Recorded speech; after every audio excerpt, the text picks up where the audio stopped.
Eu estava sentada à mesa da sala de jantar quando meu marido me disse que não me amava mais. Não foi a dor que me paralisou naquele momento, foi a certeza de que aquilo era mentira. Uma mentira cuidadosamente ensaiada, executada diante de plateia, com o celular discretamente posicionado para capturar minha reação.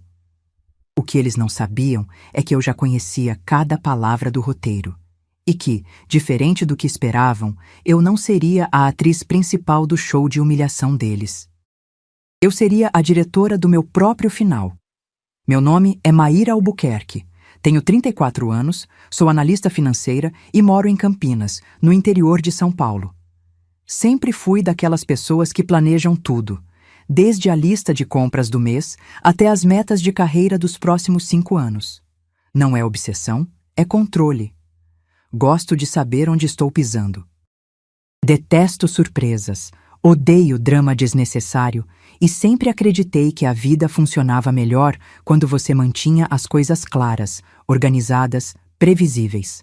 Por isso, escolhi Renato Vasconcelos, 38 anos, engenheiro civil. Quando nos conhecemos, há 7 anos, em um evento corporativo no centro de convenções, ele me pareceu exatamente o tipo de homem que eu procurava. Sólido, responsável, com os pés no chão. Conversamos sobre planejamento urbano, sobre projetos de infraestrutura, sobre a importância de prazos bem definidos. Não houve aquela paixão avassaladora dos filmes românticos. Houve compatibilidade, respeito mútuo, uma construção gradual e sensata. Nos casamos 6 meses depois, numa cerimônia simples no Jardim Botânico. Apenas família próxima e alguns amigos. Eu de vestido claro, ele de terno cinza. Trocamos alianças sob uma pérgola coberta de jasmins. Foi bonito, foi correto. Foi o que eu queria. Nos primeiros anos, funcionou perfeitamente. Morávamos num apartamento de 3 quartos no Cambuí, bairro arborizado e tranquilo, perto do meu trabalho. Eu saía às 7 da manhã para o escritório de consultoria financeira onde trabalhava. Renato tinha horários mais flexíveis, dependendo das obras que supervisionava. Jantávamos juntos na maioria das noites. Assistíamos séries aos fins de semana. Viajávamos 2 vezes por ano. Praias no verão, montanhas no inverno. Tudo certo. Tudo no lugar. Mas havia algo que sempre me incomodou: os amigos dele. Renato tinha um grupo fixo desde a faculdade de engenharia: Caio, Bruno e Leandro. 3 homens que se conheciam há mais de 15 anos e que mantinham uma dinâmica que eu nunca entendi completamente. Não que fossem claramente problemáticos, pelo menos não à primeira vista. Eram educados comigo, sempre cordiais quando nos encontrávamos em churrascos ou aniversários. Mas havia algo na forma como eles interagiam, nas piadas internas, nos olhares cúmplices, que me deixava desconfortável. Eles tratavam relacionamentos como experimentos sociais. Lembro de uma noite, há cerca de 1 ano, quando estávamos todos reunidos na casa de Bruno, em Barão Geraldo. Sentados na varanda, cervejas na mão, começaram a contar histórias de conhecidos. Um deles havia terminado o namoro de forma abrupta só para testar se a namorada iria implorar ou seguir em frente. Outro tinha inventado uma dívida falsa para ver se a esposa ofereceria ajuda financeira. Caio, o mais falante do grupo, largou a garrafa na mesa e disse, rindo alto: "Mulher mostra quem é quando acha que vai perder tudo. Aí você vê o caráter de verdade." Eu estava sentada ao lado de Renato. Senti meu estômago revirar com aquele comentário, mas forcei um sorriso neutro. Olhei para o meu marido esperando que ele discordasse, que dissesse algo que indicasse que aquilo era absurdo. Mas Renato apenas deu uma risada baixa, quase sem graça, e mudou de assunto. Aquilo ficou na minha cabeça por semanas, mas a vida continuou. Voltamos à rotina, e eu, como sempre fazia, organizei aquele desconforto numa gaveta mental e segui em frente, até que tudo começou a rachar. Foi em março deste ano. Pequenas coisas. Mudanças sutis que, isoladamente, não significariam nada, mas que juntas formavam um padrão. Renato começou a mexer mais no celular. Não de forma escancarada, mas constante. Durante o jantar, enquanto assistíamos TV, até mesmo quando conversávamos. A tela sempre virada para baixo quando pousava o aparelho. Notificações que ele checava rapidamente e apagava em seguida. Comecei a perceber conversas baixas ao telefone.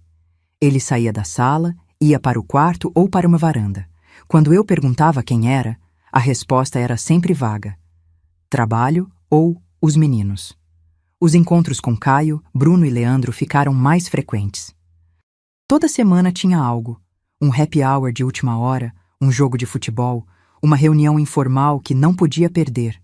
Eu não sou o tipo de pessoa que invade privacidade. Não vasculho celulares, não interrogo, não crio conflitos sem fundamento. Mas também não sou idiota. E quanto mais eu observava, mais claro ficava que algo estava acontecendo. Algo planejado. Algo que envolvia mais pessoas além dele. E então, 2 semanas antes de tudo explodir, recebi uma mensagem que mudou tudo. Era uma terça-feira, por volta das 3 da tarde. Eu estava no escritório, revisando relatórios trimestrais, quando meu celular vibrou na mesa. Um número desconhecido. Hesitei antes de abrir. A mensagem dizia: Maíra, você não me conhece direito, mas preciso te avisar de algo. Não é justo o que estão planejando. Meu coração disparou. Li de novo. Tentei processar, respondi imediatamente. Quem é você? Demorou alguns minutos até a resposta aparecer. Leandro, amigo do Renato. Podemos conversar pessoalmente? Leandro. O mais quieto do grupo. Aquele que sempre ficava um pouco afastado, observando mais do que participando. O único que, nas raras vezes em que falava, parecia ter algum bom senso. Marcamos de nos encontrar no dia seguinte, às 5:30 da tarde, num café pequeno perto do meu trabalho, na Avenida Norte Sul. Um lugar discreto, pouco movimento naquele horário. Cheguei antes. Pedi um café preto e sentei numa mesa do canto, de costas para a parede, de onde podia ver a entrada. Meus dedos tamborilavam nervosos na xícara. 1000 pensamentos passavam pela minha cabeça. Traição? Dívidas? Doença? Leandro entrou pontualmente às 5:30. Jeans escuro, camisa polo, mochila nas costas. Ele me viu e acenou, mas o rosto estava tenso. Puxou a cadeira e sentou, olhando por cima do ombro como se tivesse medo de ser seguido. Obrigado por vir, ele disse a voz baixa. Você me deixou sem escolha com aquela mensagem. Respondi, tentando manter o tom firme, mas sentindo a ansiedade subir pela garganta. Ele respirou fundo, passando a mão pelo cabelo. Por alguns segundos, apenas ficou ali, olhando para a mesa, como se estivesse reunindo coragem. Então foi direto ao ponto. Eles convenceram o Renato a fazer um teste de reação com você. Pisquei. 1 vez, 2. Um teste de quê? De reação emocional. A ideia é que ele te diga que vai te abandonar, sem motivo. Do nada. E eles querem ver como você reage. Se você implora, se chora, se perde o controle. As palavras caíram sobre mim como pedras. Senti meu estômago afundar, uma onda de calor subindo pelo peito, as mãos começando a tremer levemente. Precisei colocar a xícara de volta no pires antes que caísse. Você está me dizendo... Comecei, mas a voz saiu mais rouca do que eu pretendia. Limpei a garganta e tentei de novo. Você está me dizendo que meu marido vai fingir que vai me deixar. Como um experimento? Leandro assentiu, os olhos fixos nos meus, carregados de algo que parecia culpa. É exatamente isso. Senti a raiva começar a ferver por baixo do choque. Cerrei os punhos sobre a mesa. E você acha isso normal? Perguntei, cada palavra pontuada, controlada. Ele balançou a cabeça imediatamente. Não, é por isso que estou te avisando. Já vi eles fazerem isso antes, com namoradas de amigos. Já vi dar muito errado. E quando o Renato topou participar... Ele pausou, desviando o olhar. Eu não consegui ficar quieto. Fechei os olhos por um instante, tentando processar. Tentando não explodir ali mesmo, no meio daquele café. Quando? Perguntei, abrindo os olhos de novo. Em breve. Eles ainda estão acertando os detalhes, mas vai ser na casa de vocês e eles vão estar lá. Eles vão assistir? Querem plateia. A náusea foi instantânea. A ideia de ser observada, avaliada, julgada como se fosse parte de algum reality show perverso era degradante. Mas então, por baixo da raiva e da náusea, algo mais frio começou a se formar, algo calculado. Porque se eles queriam um show, se eles queriam testar meu caráter, minha reação, minha capacidade de manter a compostura diante da dor, bom, eles teriam, mas não do jeito que esperavam. Olhei para Leandro, e ele deve ter percebido a mudança no meu rosto, porque franziu a testa. Maíra, eu sei que isso é horrível, mas achei que você merecia saber antes. Você fez a coisa certa, disse, e era verdade.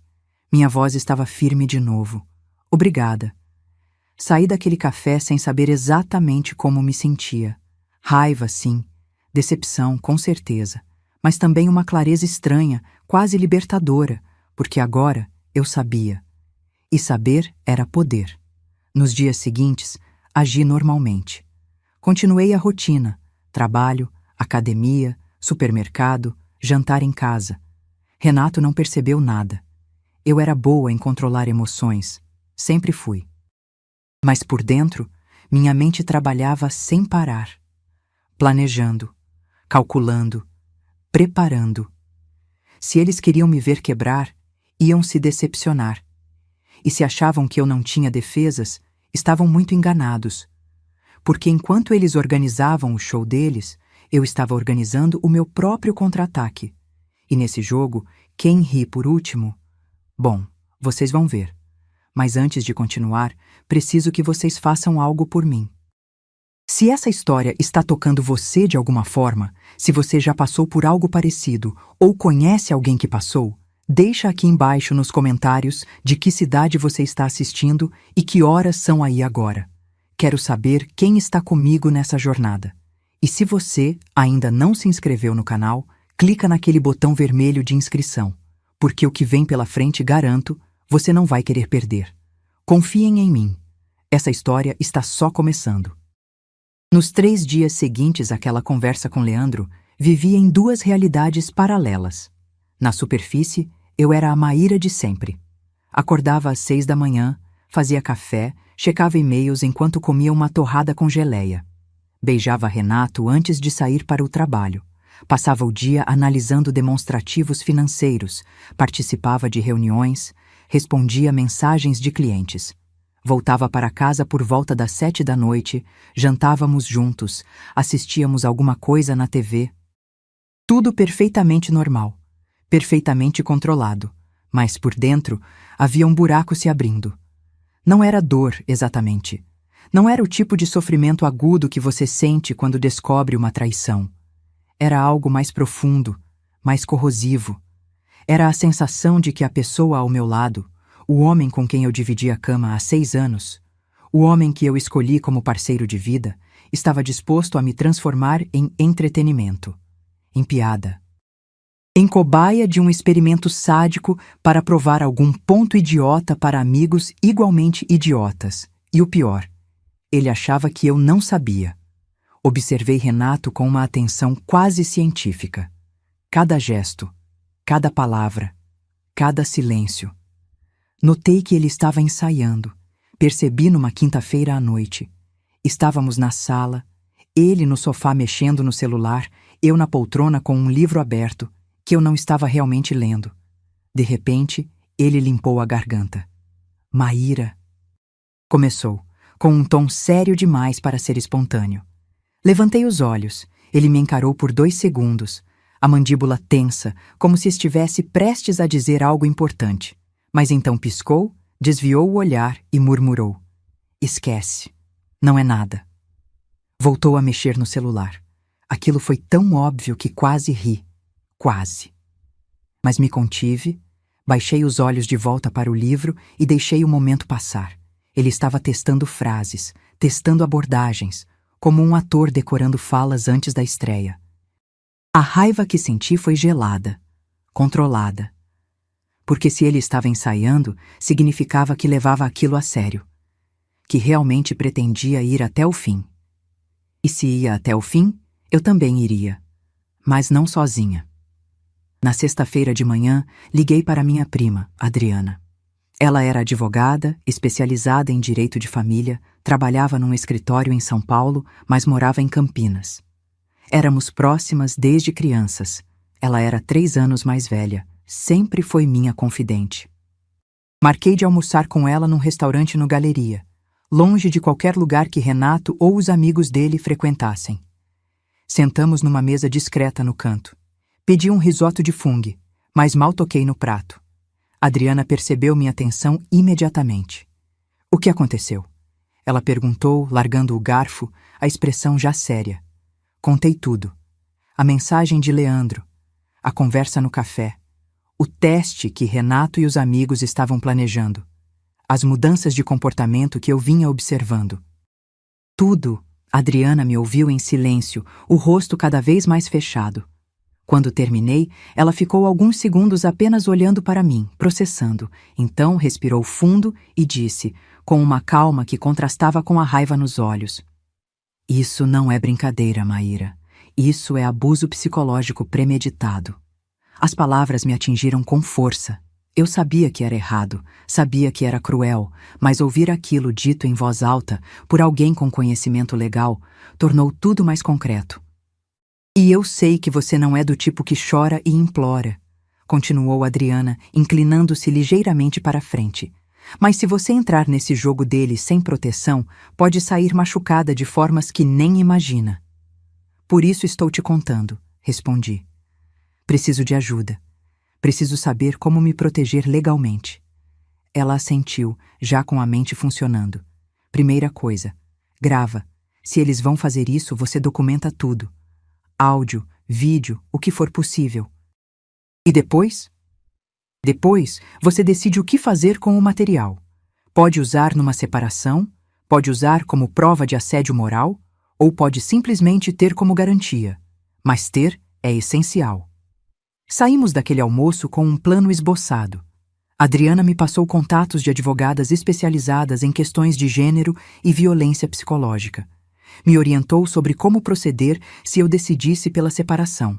Me deu uma espécie de roteiro mental de proteção. E me disse algo que ficou ecoando. "Não deixa eles te desestabilizarem, Maíra. O objetivo deles é exatamente esse: te fazer sentir pequena, fraca, desesperada. Se você mantiver a cabeça no lugar, eles perdem. Todo o poder que eles acham que têm some." Voltei para casa com uma clareza maior, mas também com uma dor diferente. Porque agora eu tinha que aceitar uma verdade que vinha evitando. Meu casamento estava acabado, não pela eventual separação que Renato ia fingir, mas porque o homem que eu escolhi estava disposto a me ferir por aprovação social, por diversão, por ego. E não havia volta depois disso. Renato chegou em casa naquela noite animado demais, quase frenético. "Os meninos vão vir aqui na sexta que vem", anunciou, tirando a jaqueta e jogando no encosto do sofá. "Nada demais, só uns comes e bebes, assiste jogo, essas coisas." Eu estava na cozinha, guardando compras do mercado. Pausei, uma lata de milho ainda na mão, e olhei para ele. "Sexta-feira?" repeti, mantendo o tom neutro. "É, beleza pra você? Beleza pra mim." Como se fosse apenas mais uma noite casual, como se não fosse a noite em que ele pretendia encenar minha humilhação. Sorri, um sorriso leve, controlado. "Sem problema." Ele pareceu aliviado, até agradeceu, como se eu estivesse fazendo um favor. Continuei guardando as compras enquanto ele ia para o quarto tomar banho. E foi só quando ouvi a água do chuveiro começar a cair que permiti que a máscara rachasse um pouco. Fechei os olhos, as mãos apoiadas na borda da pia, respirando fundo. Sexta-feira. Uma semana. Uma semana para me preparar, para me blindar, para garantir que quando tudo acontecesse, eu não seria a vítima da história deles. Mas então, algo inesperado aconteceu no sábado seguinte. Algo que não estava nos meus planos. Algo que nem Leandro poderia ter previsto. Eu estava na academia, por volta das 10 da manhã, numa aula de pilates. Quando terminei, fui até o vestiário para pegar minhas coisas. Enquanto trocava de roupa, ouvi duas mulheres conversando perto dos armários. Não prestei atenção inicialmente, mas então, um nome chamou minha atenção. O Bruno falou que o Renato tá naquela fase. Congelei. Minhas mãos pararam no meio do movimento de amarrar o tênis. A outra mulher respondeu. Que fase? Aquela de achar que pode fazer o que quiser porque a mulher não vai ter reação. Elas riram. Eu não me virei. Não quis que percebessem que estava ouvindo, mas cada célula do meu corpo estava em alerta máximo. O Bruno disse que vão fazer um teste com ela, para ver se ela é de verdade ou se é interesseira. Meu Deus, que ridículo. Pois é, mas os caras adoram essas coisas. Acham que estão sendo espertos. Terminei de pegar minhas coisas e saí do vestiário antes que elas me vissem. Mas aquilo confirmou algo que eu já suspeitava.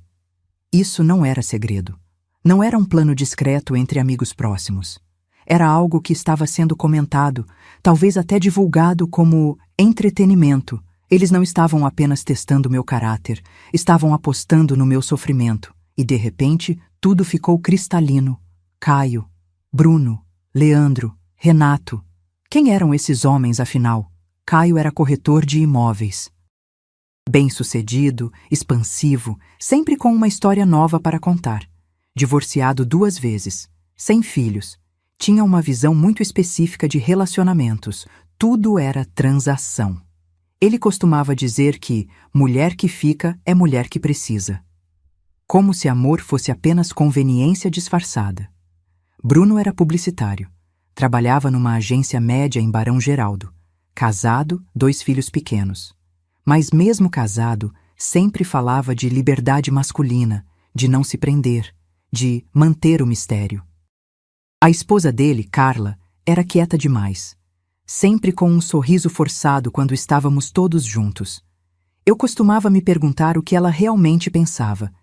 E Leandro? Leandro era engenheiro de software, introvertido. O único solteiro do grupo que parecia genuinamente desconfortável com a dinâmica. Por isso me avisou, imagino. Porque ainda tinha alguma consciência funcionando. Mas Renato era quem mais me confundia. Ele não era assim quando nos conhecemos. Ou era? E eu não quis ver? Lembrei das primeiras conversas. Da forma como ele falava sobre respeito, sobre parceria, sobre construir algo sólido juntos. Lembrei de como me senti segura com ele. Como achei que finalmente tinha encontrado alguém confiável. Mas talvez eu tenha confundido previsibilidade com caráter. Porque o homem que planejava me humilhar por diversão não era o homem que eu achava conhecer. Ou sempre foi. E eu simplesmente escolhi ignorar os sinais. Como aquela vez, no 2º ano de casamento, quando ele riu de uma funcionária do restaurante que derramou vinho na mesa. Não foi um riso educado, de constrangimento. Foi um riso alto, zombeteiro. E quando eu disse que achei desrespeitoso, ele me chamou de sensível demais. Ou como ele sempre fazia questão de frisar, que pagava a maior parte das contas. Mesmo eu ganhando bem, mesmo contribuindo significativamente. Como se meu valor dependesse da proporção financeira que eu trazia. Ou como ele nunca, em 6 anos, perguntou de verdade como eu estava, emocionalmente, profundamente. Sempre ficava na superfície. Tudo bem? Tudo. Fim. Os sinais sempre estiveram lá. Eu só não quis enxergar. Mas agora, com 4 dias para o teste, eu enxergava tudo com uma claridade dolorosa e me preparei. Passei o domingo revisando documentos. Separei cópias de tudo que dizia respeito ao nosso casamento. Conta bancária conjunta, escritura do apartamento, que estava no nome dos 2, mas tinha sido comprado com dinheiro principalmente meu. Comprovantes de pagamentos, contratos. Guardei tudo num pendrive e deixei uma cópia com Adriana. Não porque achasse que Renato fosse tentar me prejudicar financeiramente, mas porque não dava mais para confiar em nada que viesse dele.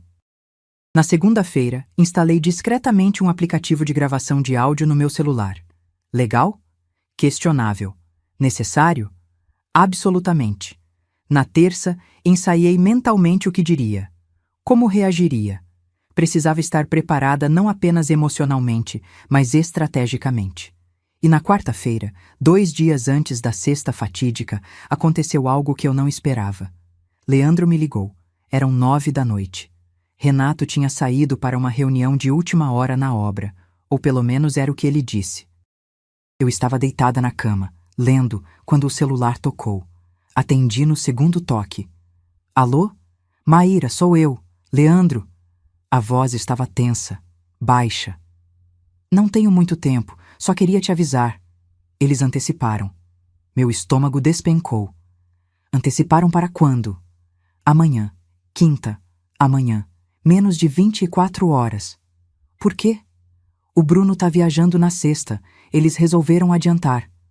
Fechei os olhos, apertando a ponte do nariz com força. Obrigada, Leandro. Desculpa por tudo isso, Maíra. De verdade. Desliguei, fiquei ali, deitada, olhando para o teto do quarto. O ventilador girava devagar, lançando sombras circulares na parede. Amanhã. Tudo o que eu tinha planejado, todo o tempo que achei que teria para me preparar mentalmente. Evaporou. Mas então, estranhamente, senti uma calma descer sobre mim. Porque no fundo, tanto fazia se fosse amanhã, na sexta ou daqui a um mês. A verdade já estava revelada e eu já sabia exatamente o que fazer. Na manhã de quinta-feira, acordei antes do despertador. 5h15 da manhã, o quarto ainda mergulhado em penumbra. Renato dormia ao meu lado, a respiração profunda e regular de quem não carregava o peso de nenhuma culpa. Olhei para ele. Realmente olhei pela primeira vez em semanas. E tentei encontrar algum vestígio do homem por quem me apaixonei. Mas tudo que via era um estranho. Alguém que naquele exato momento estava planejando minha humilhação como se fosse um evento social qualquer. Levantei em silêncio. Fui até a cozinha. Fiz café. Sentei à mesa e liguei meu notebook. Tinha uma mensagem de Adriana enviada à meia-noite. Se você precisar de mim hoje, cancelo tudo e vou. Só me avisa. Sorri tristemente. Ter alguém do meu lado, mesmo que à distância, fazia diferença. Respondi. Obrigada. Vou dar conta. Mas fica de prontidão. Vai que precise de um advogado de verdade depois disso. Ela respondeu imediatamente, mesmo sendo tão cedo. Sempre. E Maíra? Não abaixe a cabeça para nenhum deles. Você vale mais do que isso. Fechei o notebook quando ouvi Renato se mexendo no quarto. O dia no trabalho foi surreal.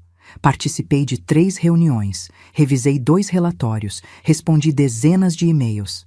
Mas minha mente estava em outro lugar, dividida entre o presente mecânico e o futuro iminente. Às 4 da tarde, recebi uma mensagem de Renato. Os meninos vão chegar lá por umas 7. Traz alguma coisa gostosa pra gente petiscar? Li a mensagem 3 vezes. A naturalidade com que ele escrevia. Como se fosse apenas mais uma quinta-feira. Como se não estivesse prestes a encenar o fim do nosso casamento por diversão. Respondi simplesmente, ok. Parei no supermercado na volta. Comprei queijos, azeitonas, pães, cervejas importadas que os amigos dele gostavam. Enquanto empurrava o carrinho pelos corredores iluminados, me peguei pensando no absurdo da situação. Eu estava comprando comes e bebes para homens que iam me usar como entretenimento. Mas também estava comprando tempo. Controle. Porque cada gesto normal, cada ação previsível, os mantinha confiantes de que eu não sabia de nada. Cheguei em casa às 6. Renato já estava lá, tomado banho, com a barba feita. Cheiro de perfume forte demais para uma quinta-feira comum. Deixa que eu arrumo, disse ele pegando as sacolas da minha mão com uma solicitude que não demonstrava há meses. Observei enquanto ele organizava tudo na cozinha. Colocava os queijos numa tábua, abria pacotes, separava guardanapos. Ele estava nervoso. Percebi pelos movimentos ligeiramente rápidos demais, pela forma como verificava o celular a cada 2 minutos. Precisa de ajuda? Perguntei, encostada no batente da porta. Não. Tá tudo sob controle. Sob controle. Que ironia. Fui para o quarto. Troquei de roupa. Nada especial, apenas uma calça jeans e uma blusa confortável. Não ia me arrumar para aquilo. Não ia dar a eles a satisfação de me ver tentando impressionar ou agradar. Enquanto passava um hidratante no rosto, olhando meu reflexo no espelho do banheiro, tive um momento de vertigem. Era real. Estava acontecendo. Dali a menos de uma hora, meu marido ia olhar nos meus olhos e mentir deliberadamente, cruelmente, enquanto amigos assistiam, gravavam, analisavam. E por um segundo, apenas um segundo, me perguntei se não era eu quem estava louca. Se não estava exagerando. Se talvez Leandro tivesse entendido errado. Se talvez fosse mesmo apenas uma brincadeira de mau gosto que eu estava levando longe demais. Mas então lembrei. Lembrei da mensagem, da conversa no café, do que ouvi na academia, dos ensaios de Renato, da forma como ele mudou nas últimas semanas. Não, eu não estava louca e não estava exagerando, estava finalmente enxergando a verdade. A campainha tocou às 7 em ponto. Ouvi Renato abrir a porta. Vozes masculinas encheram a sala. Risadas altas, cumprimentos efusivos. Respirei fundo. Ajeitei a blusa e saí do quarto. Caio foi o primeiro que vi. Alto, ombros largos, sorriso largo demais, cabelo gel fixado para trás. Ele me cumprimentou com um aceno exagerado.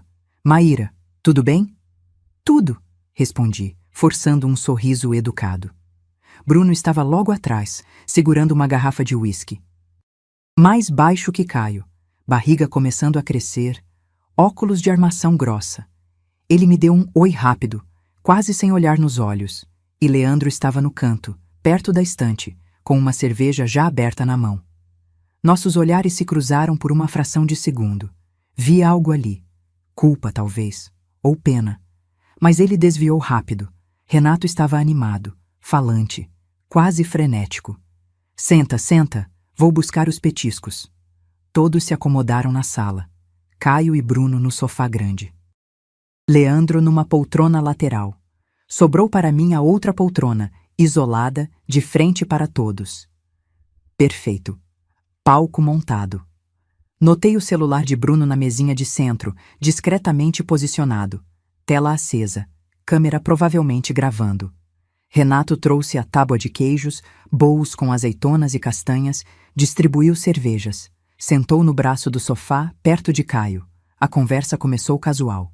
Futebol, trabalho, política superficial. Mas havia uma tensão elétrica no ar. Um tipo de expectativa mal disfarçada, eu respondia quando falavam comigo. Sorria nos momentos apropriados, mas não me envolvia. Mantinha distância, observava. Foi Caio quem começou a conduzir a conversa para terrenos mais pessoais. E aí, Maíra, como tá o trabalho? Estressante? Como sempre, respondi tomando um gole de água. Renato comentou que você anda cansada, é verdade? Olhei para o meu marido. Ele evitou meu olhar, pegando uma azeitona. E cansada é relativo, disse, mantendo o tom neutro. Trabalho exige, mas nada que não seja administrável. Bruno entrou na conversa. Mas e o relacionamento? Vocês têm tempo um para o outro? Ali estava. O setup. A construção para o momento principal. A gente se vira, respondi simplesmente. Porque, sei lá. Bruno continuou, como se estivesse pensando em voz alta. Às vezes a rotina mata as coisas, né? A gente acha que tá tudo bem, mas por dentro... Deixou a frase no ar. Renato pigarreou. Todos olharam para ele, e então ele se levantou. Veio até onde eu estava sentada. Parou na minha frente, o rosto sério demais. As mãos nos bolsos, numa postura estudada que tentava parecer casual, mas era puro teatro. Maíra, começou, a voz um tom mais grave que o normal. Olhei para ele. Não disse nada, apenas esperei. Ele respirou fundo. Lançou um olhar rápido para os amigos, como se buscando confirmação. Depois, voltou os olhos para mim. Eu preciso falar uma coisa. E não vai ser fácil. Meu coração estava acelerado, mas meu rosto permaneceu neutro, expectante. Eu não consigo mais. A gente não funciona e eu acho que a gente precisa terminar. Silêncio. Um silêncio pesado, denso, que se espalhou pela sala como névoa. Eles esperavam lágrimas. Esperavam que eu me levantasse desesperada. Esperavam que eu implorasse, que perguntasse por quê, que me despedaçasse diante deles. O que receberam foi uma calma glacial. Eu simplesmente me recostei na poltrona. Cruzei as pernas e respondi. Interessante você dizer isso. A expressão de Renato mudou sutilmente. Confusão. Não estava no roteiro. Como assim, interessante? Ele perguntou, a voz um pouco menos firme. Olhei ao redor. Para Caio, que tinha o sorriso congelado no rosto. Para Bruno, que segurava a cerveja com tanta força que os dedos estavam brancos. Para Leandro, que olhava fixamente para o chão. Depois voltei meu olhar para Renato. Interessante porque eu também tenho algo para falar. Mas antes, fiz uma pausa deliberada. Talvez vocês todos queiram ouvir isso. O desconforto na sala se intensificou. Renato franziu a testa. Do que você está falando? Antes que eu pudesse responder, meu celular tocou. Um toque longo, alto, que cortou a atenção como uma faca. Olhei para a tela. Número desconhecido. Normalmente eu não atenderia. Mas algo, intuição talvez, me fez pegar o telefone. Alô? Uma voz feminina, profissional, do outro lado. Boa noite, falo com Maíra Albuquerque? Sim, meu nome é doutora Helena Rios, sou advogada. A senhora tem alguns minutos? É sobre o seu marido, Renato Vasconcelos. Senti todos os olhares cravados em mim. Estou ouvindo, disse, colocando o telefone no viva-voz sem tirar os olhos de Renato. A voz da advogada ecoou pela sala. Prefiro conversar pessoalmente, mas posso adiantar que se trata de documentos assinados irregularmente. Documentos que envolvem uso indevido de informações cadastrais e que estão sob investigação. O sangue de Renato sumiu do rosto. Caio se inclinou para a frente. Bruno largou a cerveja na mesa. Onde a senhora está? Perguntei, sem tirar os olhos do meu marido. A 2 quadras do endereço que tenho aqui no cadastro. Posso ir até aí se for conveniente. Renato fez menção de falar, mas eu levantei a mão, interrompendo. Sim, venha, por favor. Estarei aí em 5 minutos. Desliguei. O silêncio que caiu sobre a sala era de outro tipo agora. Não era expectativa, era pânico. Renato finalmente encontrou a voz. Maíra, que diabos é isso? Acho que é exatamente o que ela disse. Respondi, levantando da poltrona e indo até a cozinha pegar um copo de água. Documentos, assinaturas irregulares, investigação. Quando voltei, eles estavam todos tensos. Caio tinha se levantado. Bruno mexia no celular freneticamente. Leandro continuava quieto, mas agora olhava para Renato com algo próximo de acusação. Você não sabe de nada, Renato disse, a voz subindo. Não tem nada a ver com você. Não. Inclinei a cabeça. O sobrenome dela é Vasconcelos. Então imagino que tenha bastante a ver comigo, sim. A campainha tocou. Ninguém se mexeu. Fui eu quem abriu a porta. Uma mulher estava parada no corredor. Por volta de 40 anos, tailleur cinza impecável, pasta de couro preta na mão, cabelo preso num coque perfeito, óculos de armação discreta, postura ereta, confiante. Boa noite, doutora Helena Rios. Ela se apresentou, estendendo a mão. Apertei. Maíra, entre, por favor. Ela entrou com a autoridade silenciosa de quem estava acostumada a ambientes tensos. Todos na sala a olhavam como se ela fosse uma aparição. Helena caminhou até a mesa de centro e, com movimentos calmos e metódicos, abriu a pasta. Desculpem a intromissão, disse tirando documentos, mas achei adequado comparecer pessoalmente, já que hoje parece ser uma noite de verdades. Colocou os papéis sobre a mesa, virados para cima, à vista de todos. Contratos, comprovantes bancários, prints de conversas. O senhor Renato Vasconcelos, ela continuou, olhando diretamente para ele. Assinou documentos em nome de terceiros, usando informações cadastrais que não lhe foram autorizadas a usar. A empresa fantasma criada está sendo investigada pela Receita Federal. E 2 dos senhores presentes aqui aparecem como intermediários nas transações. Bruno ficou lívido. Caio levantou as mãos. Eu não tenho nada a ver com isso. Helena apenas o olhou, sem expressão. Seu número aparece em 14 áudios, todos relacionados à movimentação de valores. Ela tirou mais um documento, um print ampliado de uma conversa de WhatsApp. Nomes que eu reconheci: Renato, Bruno, Caio, falando sobre distribuir responsabilidade, sobre usar nomes limpos, sobre garantir que nada volte pra gente. Senti meu estômago revirar, não pela situação em si, mas pela confirmação de que o homem com quem eu dividia teto era capaz de muito mais do que apenas humilhar emocionalmente. Renato tentou se levantar. Helena levantou a mão, parando-o. Sente, eu não terminei. Ele sentou. As pernas pareciam não sustentar mais o peso. Vocês acharam que estavam sendo espertos, mas deixaram rastros digitais em todos os lugares. E-mails, transferências, conversas gravadas. Ela fez uma pausa. E o pior, usaram o nome de uma empresa legítima, de um conhecido meu, como fachada. Ele não achou engraçado. Caio passou a mão pelo rosto, suando. Bruno murmurou algo ininteligível. Leandro, no canto, apenas balançava a cabeça, incrédulo. E então, Helena se virou para mim. A senhora sabia disso? Não, respondi honestamente. Então lamento informar que o sobrenome da senhora pode estar comprometido também, dependendo de como os investigadores interpretarem os vínculos matrimoniais. Senti o chão sumir debaixo dos meus pés. Não era apenas traição emocional. Não era apenas um jogo cruel. Era crime. Real. Concreto. E eu podia ser arrastada junto. Olhei para Renato. Realmente o vi. E tudo o que senti foi nojo. A sala ficou em silêncio absoluto depois que a advogada terminou de falar.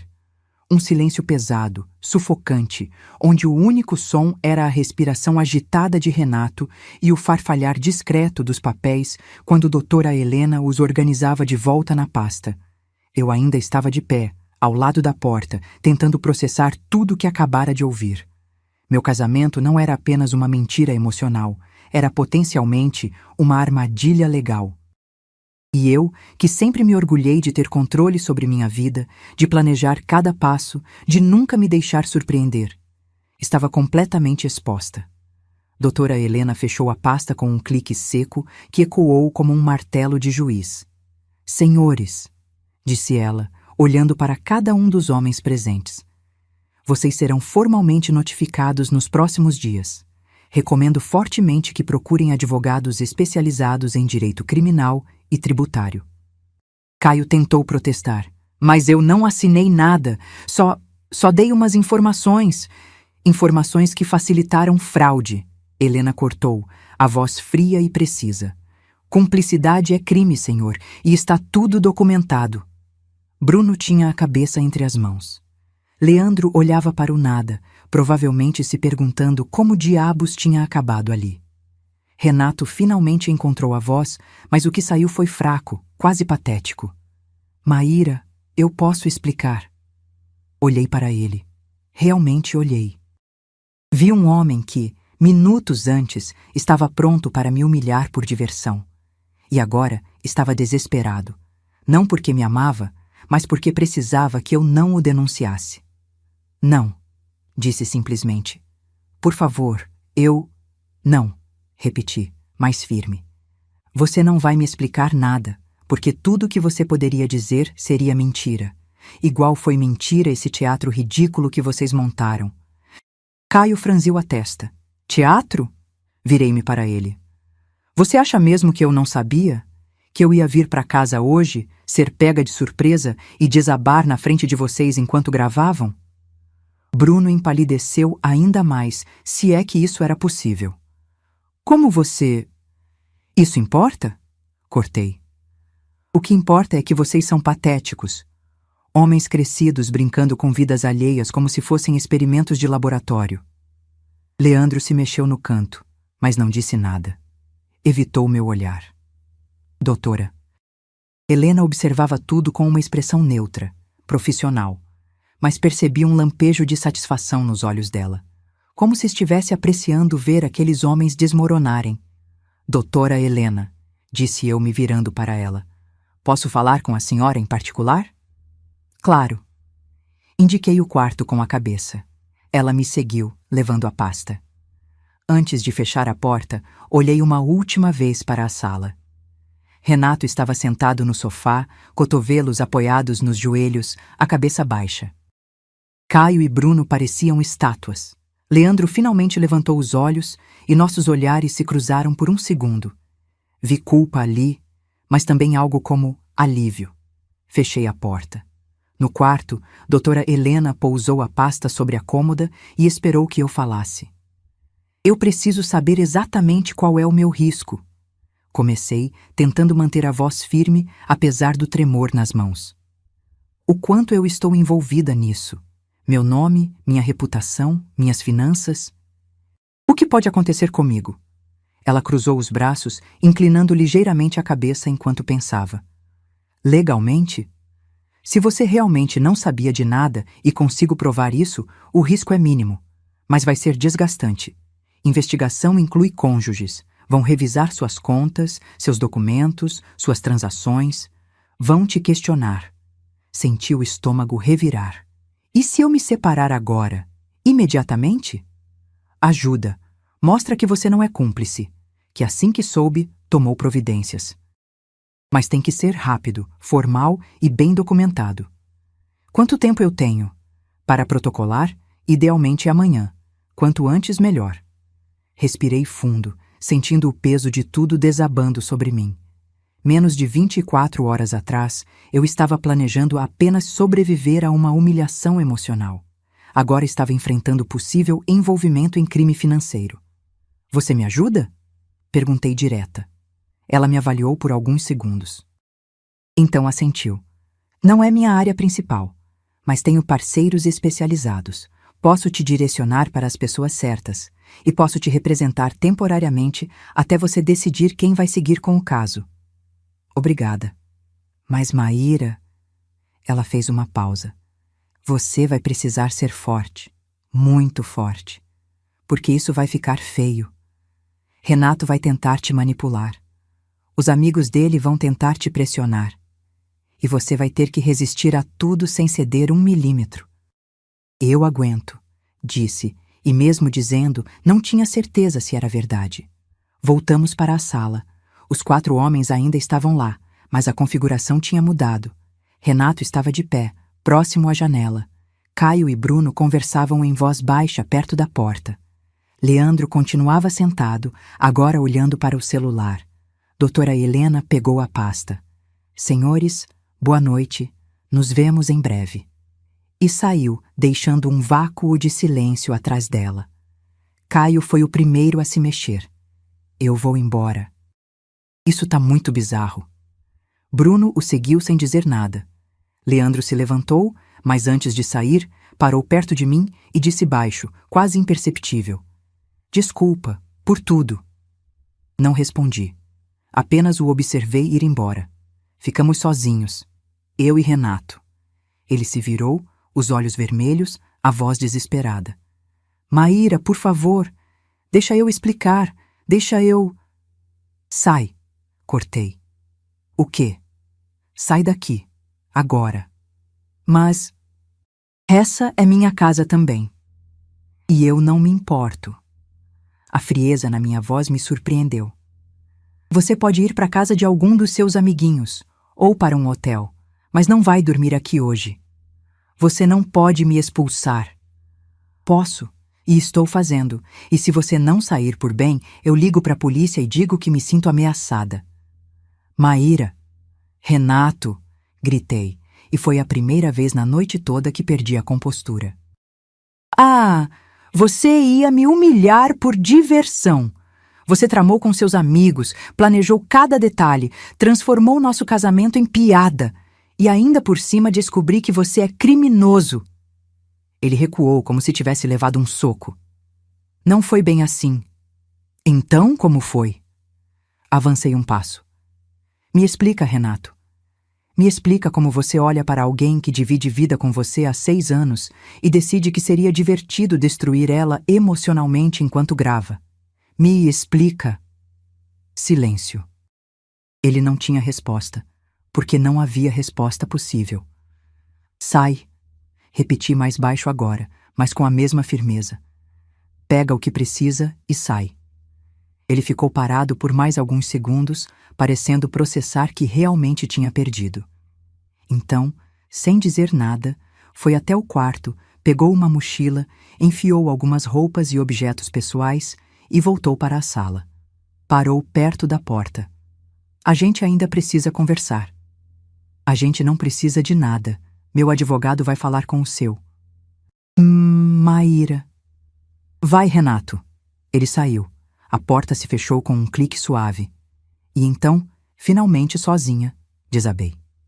Sentei no chão da sala, encostada no sofá, e deixei tudo sair. Não foi choro alto, dramático. Foi um soluço silencioso, profundo, que vinha de um lugar muito escondido. Chorei pela confiança quebrada, pelo tempo perdido, pela humilhação que quase sofri, pelo futuro que achei que tinha e que evaporou em uma noite. Chorei até não ter mais lágrimas. E quando parei, limpei o rosto, levantei e fui tomar um banho. Porque amanhã começava a guerra de verdade. Na sexta-feira de manhã, acordei com uma clareza estranha. Não tinha dormido bem. O lado da cama onde Renato costumava estar parecia enorme e frio, mas minha mente estava afiada. Liguei para o trabalho e avisei que não iria. Emergência familiar. Eles entenderam. Às 9 em ponto, toquei na porta do escritório de Adriana. Ela me recebeu com um abraço apertado, sem fazer perguntas desnecessárias. Já sabia de tudo. Eu tinha mandado mensagens durante a madrugada, quando o sono não vinha. Sentamos na sala de reuniões. Ela trouxe café forte e pão de queijo ainda quente. Primeira coisa, disse ela, abrindo um bloco de notas. Vamos protocolar a separação hoje mesmo. Tenho um contato no cartório que pode agilizar. Qual o processo? Separação consensual seria mais rápido, mas duvido que ele concorde com os termos que vamos propor. Então vai ser litigiosa. Você pede a separação, alegando quebra de confiança e descumprimento dos deveres conjugais. Isso protege meus bens? Se conseguirmos provar que você não tinha conhecimento das atividades dele, sim, e vamos conseguir. Você tem contas separadas, certo? Temos uma conjunta, mas eu mantenho minha conta pessoal com a maior parte do meu dinheiro. Perfeito. Vamos bloquear movimentações na conta conjunta.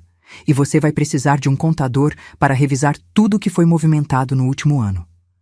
Passamos 3 horas revisando documentos, listando bens, organizando estratégias. Adriana era metódica, precisa, e sua calma profissional me ajudava a manter o foco. Agora, sobre a investigação criminal, ela pausou. Você vai precisar de um advogado criminalista. Não é minha área, mas conheço alguém excelente, doutora Patrícia Moura. Ela é cara, mas é a melhor em casos assim. Quanto cara? Uns 15 mil de entrada, mais honorários mensais. Engoli seco. Não era barato, mas o custo de não ter boa defesa poderia ser infinitamente maior. Liga para ela. Adriana ligou ali mesmo. Conseguiu um horário para as 3 da tarde.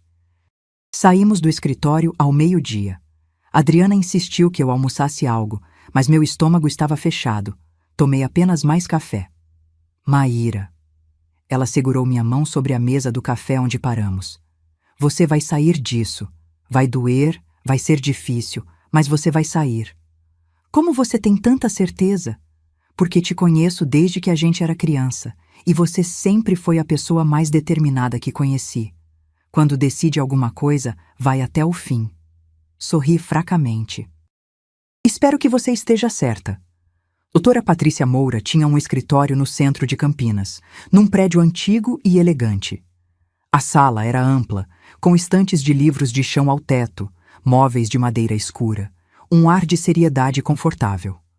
Ela tinha uns 50 e poucos anos, cabelo curto grisalho, olhar penetrante. Me cumprimentou com um aperto de mão firme.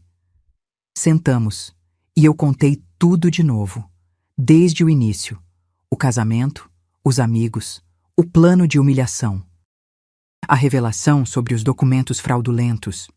Ela me ouviu sem interromper, fazendo anotações ocasionais. Quando terminei, ela ficou alguns segundos em silêncio, revisando as notas. Então disse: "Você não está em risco direto, mas precisa agir rápido e de forma impecável. Qualquer hesitação, qualquer gesto que possa ser interpretado como cumplicidade vai complicar. O que eu preciso fazer? Primeiro, separação imediata, que você já está providenciando. Segundo, declaração formal às autoridades de que você não tinha conhecimento das atividades dele. Terceiro, cooperação total com a investigação. Quarto, distância absoluta dele, sem contato direto.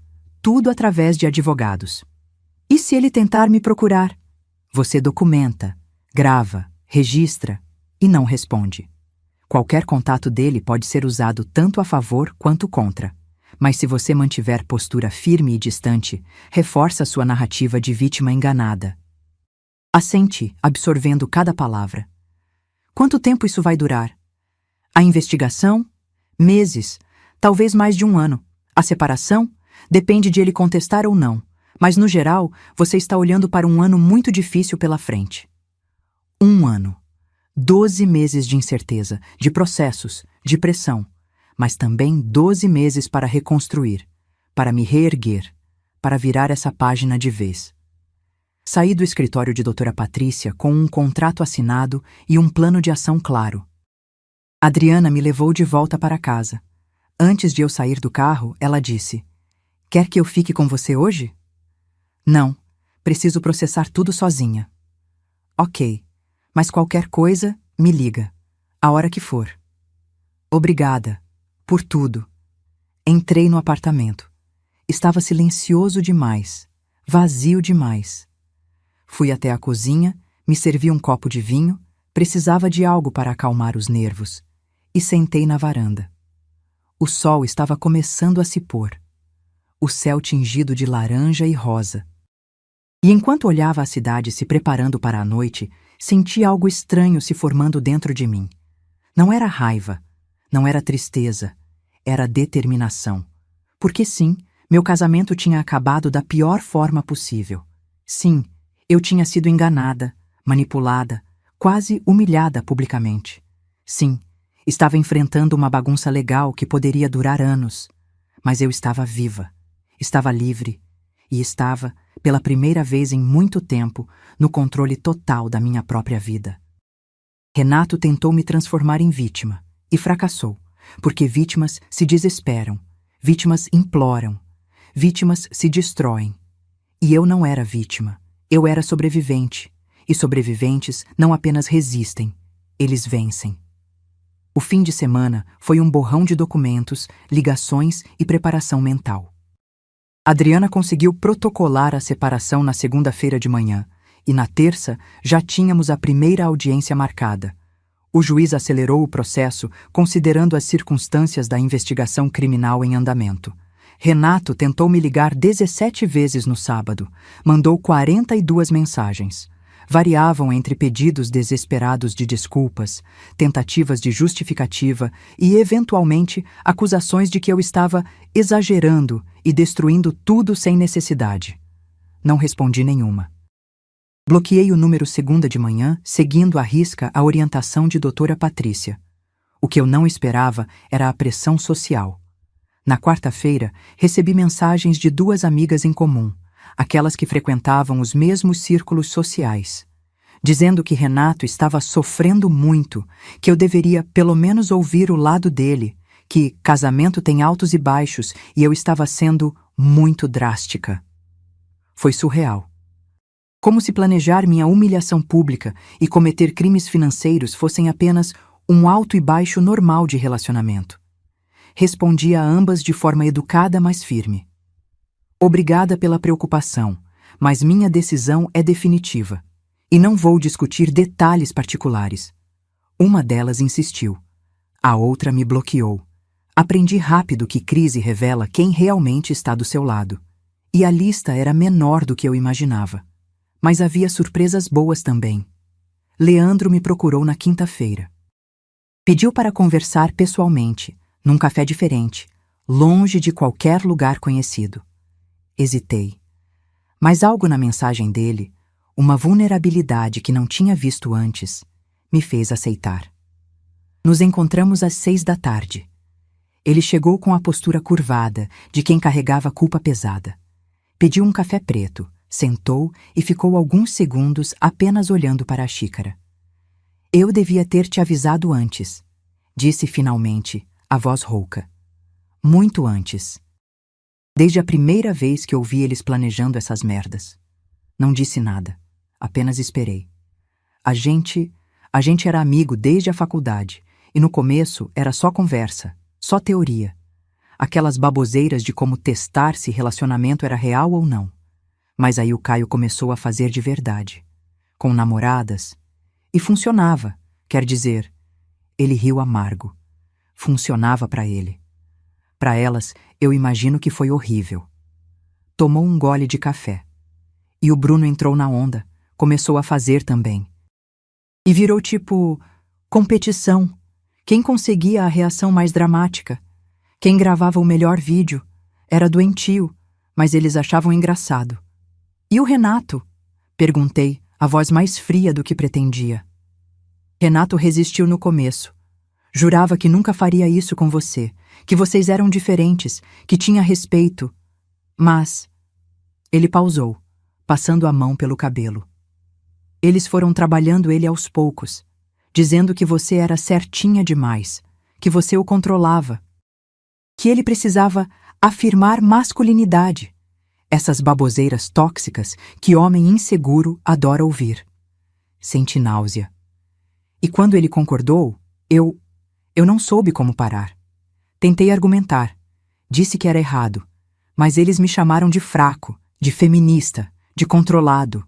E eu... A voz falhou. Eu fui covarde. Avisei você, mas não tive coragem de confrontar eles diretamente. Olhei para ele. Realmente olhei. Vi um homem quebrado. Alguém que sabia que tinha falhado, mas não sabia como consertar. Obrigada por me avisar. Disse, e era verdade. Você me deu a chance de estar preparada, e isso fez toda a diferença. Mas não foi suficiente. Você ainda sofreu, ainda descobriu aquilo tudo. Verdade, mas imagine se eu não soubesse. Se tivesse sido pega totalmente de surpresa, teria sido pior. Ele assentiu, os olhos marejados. Eu terminei a amizade com eles. Bloqueei todo mundo. Não quero mais nada com aquele tipo de gente. E o Renato? Como ele está? Leandro soltou um suspiro pesado. Desesperado, tentando controlar danos. Contratou advogado caro. Tá tentando jogar a culpa no Caio e no Bruno, dizendo que eles o envolveram sem ele saber. Mentira, claro, mas tá tentando. E vai funcionar? Não sei, mas acho que todo mundo vai se ferrar nessa história. Inclusive eu, talvez, dependendo de como a investigação desenrolar. Você participou das fraudes? Não, mas sabia, e não denunciei. Isso já me torna cúmplice de alguma forma. Ficamos alguns minutos em silêncio. Então, Leandro disse algo que me surpreendeu. Você inspirou minha irmã. Pisquei. Como assim? Contei para ela o que aconteceu, e ela estava num relacionamento ruim há anos, sempre com medo de sair porque achava que não conseguiria sozinha. Quando ouviu sua história, ela terminou, 2 dias depois, e tá morando comigo agora, recomeçando. Senti algo quente no peito, algo parecido com esperança. Fico feliz em saber. É estranho, né? Às vezes a gente sofre, mas acaba virando exemplo para outra pessoa. Tipo, a dor não foi em vão. Talvez. Concordei. Nos despedimos pouco depois. Ele me abraçou. Um abraço genuíno, pesado de arrependimento. E foi embora. Voltei para casa sentindo algo diferente. Não era perdão exatamente, mas era reconhecimento de que as pessoas são complicadas e que mesmo quem erra pode tentar fazer melhor. A audiência de separação foi na sexta-feira seguinte. Cheguei meia hora antes, vestida formalmente, tailleur azul marinho, sapato fechado, cabelo preso. Adriana ao meu lado, pasta organizada com todos os documentos necessários. Renato chegou 10 minutos depois, acompanhado de um advogado de terno cinza que parecia ter saído direto de uma propaganda de banco. Nossos olhares se cruzaram por uma fração de segundo. Vi desespero nos olhos dele. E raiva. E vergonha. Desviei. A audiência foi rápida e técnica. O juiz leu os termos da petição. Renato contestou, alegando que a separação estava sendo feita sob pressão emocional e que ele gostaria de uma tentativa de reconciliação. Meu advogado respondeu com calma cirúrgica. Meritíssimo. A requerente está sob investigação indireta devido às atividades criminosas do requerido. Qualquer demora no processo de separação patrimonial pode comprometer legalmente a vida dela. Além disso, há documentação de planejamento de abuso emocional premeditado. O juiz franziu a testa. Abuso emocional? Adriana apresentou prints das conversas que Leandro me passou. As mensagens entre Renato, Caio e Bruno planejando o teste. As risadas, os comentários sobre gravar a reação. Tudo. O silêncio na sala foi constrangedor. O juiz olhou para Renato com uma expressão de profundo desagrado. O senhor confirmou participação nisso? O advogado de Renato tentou intervir, mas Renato o interrompeu. Foi uma brincadeira que saiu do controle. Brincadeira. O juiz repetiu com um tom que cortava. Senhor Vasconcelos, o senhor tem noção da gravidade do que está descrito aqui? Renato abaixou a cabeça. Separação aprovada. O juiz bateu o martelo. Partilha de bens será definida em audiência posterior. Mas fica determinado desde já, sem contato entre as partes, exceto através de representação legal. Saímos do fórum 2 horas depois com a certidão de separação provisória. Adriana me abraçou forte na escada. Acabou a primeira parte. E a segunda? Partilha de bens. Vai demorar uns meses, mas o pior já passou. Respirei fundo, o ar frio de junho entrando nos pulmões. Acabou. O casamento acabou. Oficialmente, legalmente, definitivamente. E, estranhamente, não senti tristeza. Senti alívio. Naquela noite, sozinha no apartamento que agora era só meu, abri uma garrafa de vinho e brinquei sozinha. Levantei a taça para o vazio e disse em voz alta, ao próximo capítulo, e bebi. Nas semanas seguintes, a vida começou a se reorganizar. A investigação criminal avançou. Caio e Bruno foram indiciados. Renato conseguiu um acordo de delação, delatando os dois em troca de pena reduzida. A amizade entre eles implodiu de forma espetacular. Soube por terceiros que Bruno tentou agredir Caio num estacionamento quando descobriu da delação. Eu fui chamada para depor 2 vezes. Respondi tudo com honestidade. Mostrei minhas contas, meus extratos, minha total ignorância sobre as atividades dele. A investigadora responsável me disse no final do segundo depoimento: "A senhora está limpa, pode ficar tranquila." Foram as palavras mais bonitas que ouvi em meses. A partilha de bens foi menos dramática do que eu temia. O apartamento ficou para mim. Estava no nome dos dois, mas eu tinha pago a maior parte. Renato não contestou. A conta conjunta foi dividida meio a meio. Meus investimentos pessoais, intocados.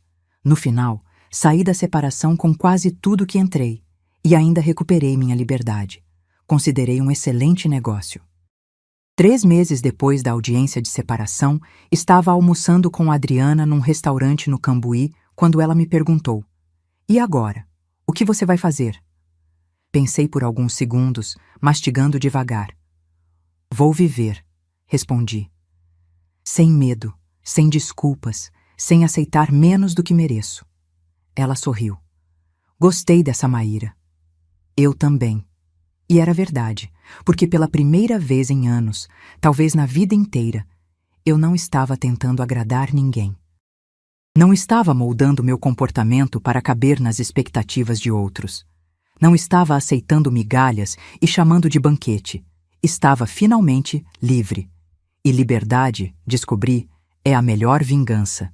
6 meses depois de tudo, minha vida tinha uma forma completamente diferente. Continuei morando no mesmo apartamento no Cambuí. Pensei em mudar, em recomeçar em outro lugar, mas percebi que não precisava fugir.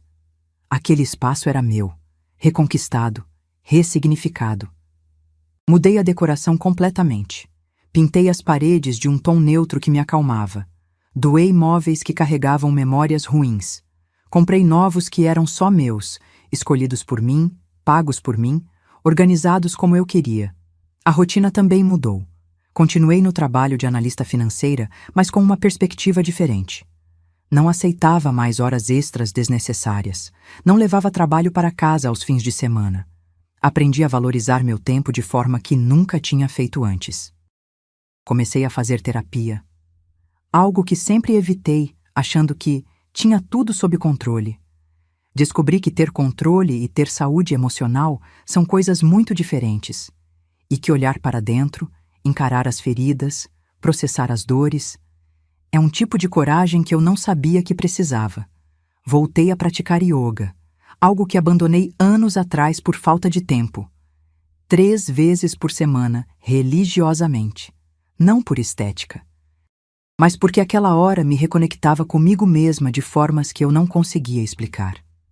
Fiz amizades novas, pessoas que não conheciam minha história, que me viam apenas como Maíra, não como a mulher que passou por aquilo.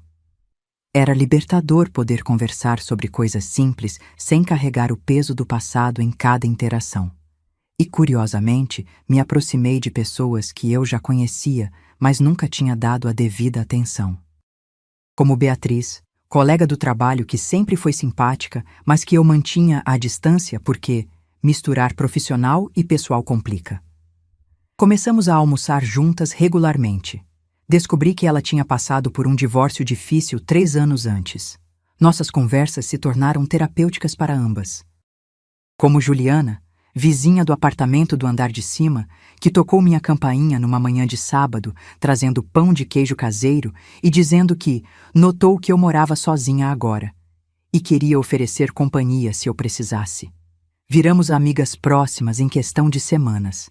Essas conexões genuínas, construídas sem pressão ou expectativa, me mostraram que solidão e estar sozinha são coisas completamente diferentes. Soube por Leandro, que mantinha contato esporádico comigo, sempre respeitoso, que Renato tinha se mudado para São Paulo. Estava trabalhando numa firma de engenharia menor, reconstruindo a carreira depois do escândalo. A condenação criminal foi relativamente leve. 2 anos de pena alternativa, prestação de serviços comunitários, multa pesada. Poderia ter sido pior. Caio e Bruno não tiveram a mesma sorte. Pegaram pena efetiva, 3 anos e meio cada um. Soube que a esposa de Bruno pediu divórcio assim que a condenação saiu. Levou os filhos e se mudou para o interior de Minas Gerais. Não senti pena, nem satisfação, apenas indiferença. Eles eram parte de um capítulo fechado e eu não revisitava capítulos fechados. Mas houve um impacto que me surpreendeu. Uma tarde, estava no mercado fazendo compras quando uma mulher se aproximou. Por volta de 40 anos, olhos cansados, sorriso hesitante. "Você é a Maíra, né?" Estranhei. Não a reconhecia. "Sim." "Desculpa incomodar. Eu sou Carla. Era casada com o Bruno." "Ah, a esposa de Bruno." "Oi," disse sem saber exatamente como reagir. "Eu só queria te agradecer." Ela continuou, a voz embargada. "Porque quando tudo veio à tona, quando eu finalmente vi quem ele realmente era, eu tive coragem de sair. E foi por você. Porque você não aceitou, não se curvou, e me mostrou que era possível." Fiquei sem palavras. "Eu tinha medo." Ela continuou. "Eu achava que não conseguiria sozinha, que precisava dele, mas você me provou que a gente é mais forte do que imagina. Nos abraçamos ali mesmo, entre corredores de cereais e enlatados, duas mulheres que nunca tinham sido amigas, mas que compartilhavam uma dor comum. Você vai ficar bem, disse a ela. A gente vai. Ela corrigiu, sorrindo pelas lágrimas. E foi naquele momento que entendi algo profundo. Minha história não era só minha. Era de todas as mulheres que um dia aceitaram menos do que mereciam, que silenciaram dores para manter aparências, que acharam que amor significava tolerar desrespeito. E se minha jornada podia inspirar, nem que fosse uma pessoa a sair, a lutar, a recomeçar, então tudo valeu a pena. Todas as noites em claro, todas as audiências, toda a dor. Valeu. Hoje, olhando para trás, percebo algumas verdades que gostaria de ter sabido antes. Amor nunca deve custar sua dignidade. Se você precisa se diminuir para ser amada, não é amor, é aprisionamento. Sinais existem, sempre. Nós escolhemos ignorá-los porque é mais confortável do que enfrentar a verdade. Quem te ama não te testa. Relacionamento não é experimento científico. É parceria, é respeito. Você é mais forte do que imagina. Mesmo quando acha que vai quebrar, há algo dentro que resiste, que luta, que sobrevive. Recomeço não é fracasso, é coragem. E talvez a mais importante, você não precisa de ninguém para ser completa. Parceria é sobre somar, não sobre preencher vazios. Hoje, aos 35 anos, divorciada, morando sozinha, reconstruindo minha vida tijolo por tijolo, eu sou feliz. Não a felicidade eufórica de contos de fadas, mas a felicidade tranquila de quem sabe quem é, de quem não aceita menos, de quem aprendeu que a única aprovação que importa é a própria. Ainda não sei se vou me relacionar de novo.